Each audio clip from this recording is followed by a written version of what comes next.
Timbo's a douchebag, so it's not hard to draw the truth from him. So what the hell are you doing around here, Timbo? All right, I confess, but you'll be surprised.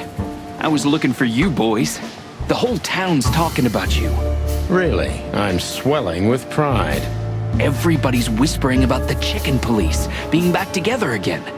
And that you've already turned the whole city upside down. Great news. What else do they say? That you've threatened Ibn Wessler's sweetheart Natasha, then trashed Madame Zaiwass's brothel. Hard stuff. Really? I'm not surprised. Oh, and the best! You set fire to a ship, too. Yeah, right. Ah, and one more thing. A poor girl was found dead at Natasha's place after you visited there. Is that so? And you believe all that? I'm a journalist, Sonny. Doesn't matter what I believe. Yeah, right. And why were you looking for us here, of all places? You offend me, Sonny. I'm your biggest fan. I knew the hop dog's gonna be on your list. So it was a lucky guess. Something like that. And I'm wasting time here often anyway, so I had nothing to lose. And here we are. Out with it, Tim. Who squawked? Well, any decent journalist has connections everywhere, Sonny. So have I. So? You don't think I'm gonna betray my source? What do you take me for, a rat? Sorry, I mean, I didn't mean it like that. I have no problem with rats. What happened to Zipp, Tim? Okay. When I arrived here, the hop dog was already closed. Zipp wanted to shoo me away, but I managed to persuade him to talk to me a little. We're old friends, Sonny, you know? And I have this personal charm. Yeah, right, the charm. Get to the point, Timbo. Okay. So, he was totally crazy. I've never seen him like that before. He was flustered, flailing, and talking absolute gibberish. He must have said something, since you're such great friends. He just said he'd go to the only place where there are even bigger scoundrels than those that are after him. Really? I can guess where he meant. I didn't have a clue. Anyway, after he closed the dog behind me, and then the cops came and took him away in handcuffs, I came to the conclusion that all of this makes no sense. Zipp, you clever son of a bitch. Why? Oh, what is it? Oh, tell me. You just keep your beak out of this, Scribbler. I think I've got an idea about what our little friend's up to. Timbo loves to brag, and it's easy to approach him through his ego. Best if we ruthlessly exploit that. Heard any juicy gossip today, Tim, my friend? Natasha performed her new song tonight. It was a blast, I heard. And a poor little Bambi died. Oh, and a ship was seen burning and sinking on the Times, but you already know that. Not only know it, we even felt it. That all? But it could fill a full issue of the Clawville Chronicle. Isn't that enough?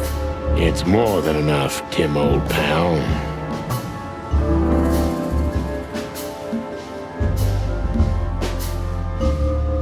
As you're so well-informed, Timster, tell me about Madame Zaiwass. Well, they say she's kinda angry because someone trashed her brothel. Oh, and that someone was allegedly you and Marty. Yeah, you already told us. Good story. Anything else? With a little more truth in it. Allegedly, Ibn Wessler's men were seen around the brothel. I have a hunch that they were the same two guys that came here, too. Gee, that may even be true. Timbo, you pay attention to everything. Did anyone else come here? Besides the coppers? Yeah, a ram and a bobcat, in fact. But you just told us it wasn't them. Wasn't them what? I didn't say they took Zipp, because that's not how it happened. Don't make me mad, Tim. We're really not in the mood for this. Hey, I'm only telling you the truth. They stopped here in a fancy big car, looked around, then left. Zipp was no longer here. Neither were the coppers, okay? Tiny Tim is a true fan of ours, and it's time to finally use that to our advantage.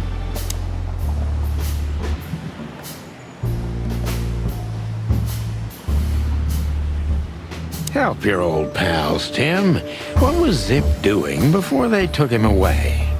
Hey, you're trying to grease me up with all that sweet talk, Sonny honey. Of course not, Tim. We're old pals. I'm sure we are, but I don't remember you telling me that without an ulterior motive. But you know what? I don't care. Feels good anyway. I'm glad to hear that. So, Zipp was acting crazy. He was running around, knocking over everything and throwing things away. Then he suddenly disappeared into the kitchen. I guess that's when he made the call, because soon after that, the coppers arrived. and in between? Well, I didn't see him in between. Why didn't you go inside? He's your friend, isn't he? Well, I tried, Sonny. The door was closed. I knocked, even yelled. You know how a yelling seagull sounds like. But nothing. I think I have a hunch what that was all about. Good for you, Sonny. Zipp was hiding something in the dog, right?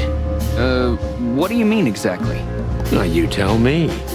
You're good old friends, aren't you? Well, that's right, Sonny, but Zipp's not the kind to easily share his secrets. But now that you put it that way... That's more like it, Tim. Tell me, what do you know? Oh, I don't know what it could be exactly. I mean, maybe it's not even relevant, but I'm sure Zipp was trying to get rid of something when I arrived here.